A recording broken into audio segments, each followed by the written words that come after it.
昔の人はずっとよく汗をかいていた。だから毒出しがとてもよくできていたんだよね。もうおばもね100歳で亡くなったんですけどね、2年ほど前に、みんなでいとこもね今94歳かな。そうストレスをためてもいかんし、他の中で長生きした方がいいんじゃない。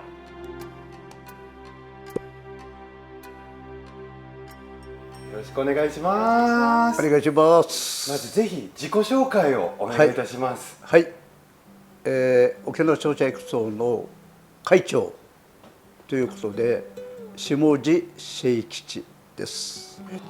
毎年年忘れているけど、もう78かな。今年で77歳になります桐田園子です。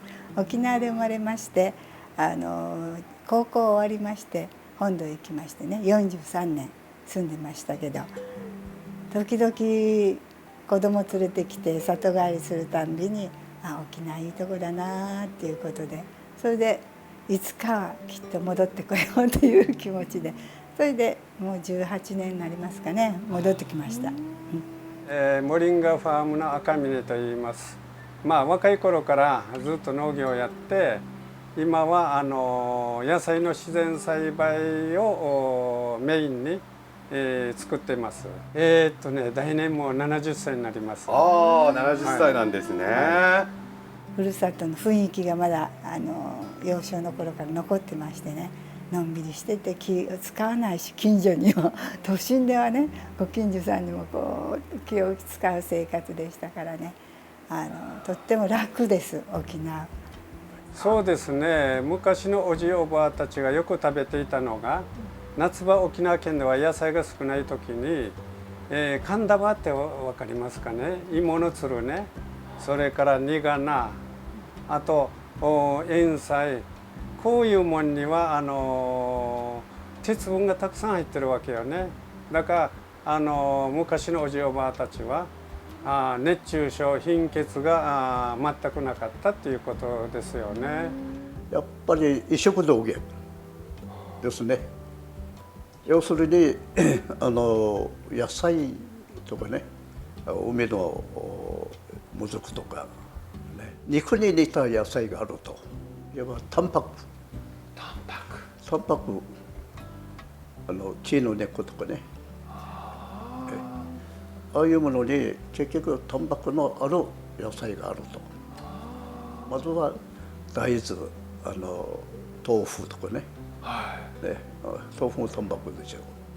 そうですね、何でもごちゃ混ぜに文化もごちゃ混ぜのねチャンプルー文化ですからね、何でも野菜でも豆腐で炒めたり、ゴーヤでも豆腐で炒めたり、そういうのが多かったですね。よく食べてました。今でももうゴーヤチャンプルー、朝は、スーパー行くと鮭と、私の好きな鮭と納豆と餃子は絶対買ってくる。いつもストックしてます。やはりこういう食べ物は命を作るというね、こういう薬草は命を作ると、ね、こういう自然のものは命を作るとかね、やはり口から入れるものが命を作るとか。大体ね年取った人を見ると、大体午前中とか午後はみんな家庭菜園やってるわけ。だから自分たちで食べるのは大体野菜とかね、いろんなのを作ってるから、意外と健康、90代100代100歳っていうのは多いですね。もうおばもね100歳で亡くなったんですけどね、2年ほど前に、みんなでいとこもね今94歳かな。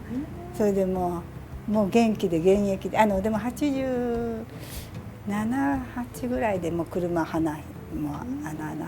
ね運転免許返しちゃって、で今でも本土まで行って戦後の話をね公園でやったりしてます。動いてます。でカラオケもよくやってます。無理しないで仕事もやるし、遊びながら仕事もやる、ね、人の付き合いもうまくやるとかね、それが健康の秘訣じゃないかね。そうだから遊びもしないといかないしね。ストレスになりますそうね。人付き合いもよくしないという感じね。私もカラオケやダンスもやります。月1回この7、8年ほど前からこの地域で10人ぐらい集まるんですよ。年寄り70ぐらいの、平均70ぐらいなんですけど、歌ったりダンスしたりカラオケしたり毎月やってます。それはね、それがすごく楽しいです。普段こんな忙しくてもね、庭やったりお花ね、茶花やるのにほとんど家で作った花を飾りますので、沖縄来てから動くようになった汗もかきますし、よく汗かくようになりましたね。まあ、昔の人はずっとよく汗をかいていた。だから毒出しがとってもよくできていたんだよね。今はみんなクーラーの部屋入って車ばっかり乗って、まあ健康に悪いことばっかりですよね。今はね、酒飲むのが多いよね、若いのが。酒飲む量というのが、ね、だからそれに一部気をつけるとか。ご飯炊くのにガスやコンロがないですから、私が小学校の時家の前に座っていて、日曜日になったら主婦が山行って、名護の山行ってみんな木を取って薪ね、ああいうのしてお洗濯機もないから、その頃は洗濯機もない。だから川で、うちの横が川があったんです、家の。そこでまたみんないろんな主婦たちが来て川で洗濯するんですよ。もう関節を動かしてね、洗濯してまして、たくさんの奥さんたちがいっぱいね、私小学校ですからみんな見てましたけどね、もうおしゃべりしながら、もう楽しく笑いながら洗って、ストレスためないようにしてるわけ、できるだけね。どういう形で？というのは要するにもう全て開きっぱなしで、心開きっぱなし、オープン。そう、オープンで、そうのんびりしてます、みんな。のんびり沖縄ではもうなんくるないさって言葉ありますよね。はい。どうにかなるでしょうって、何かあってもどうにかなるっていう感じでね。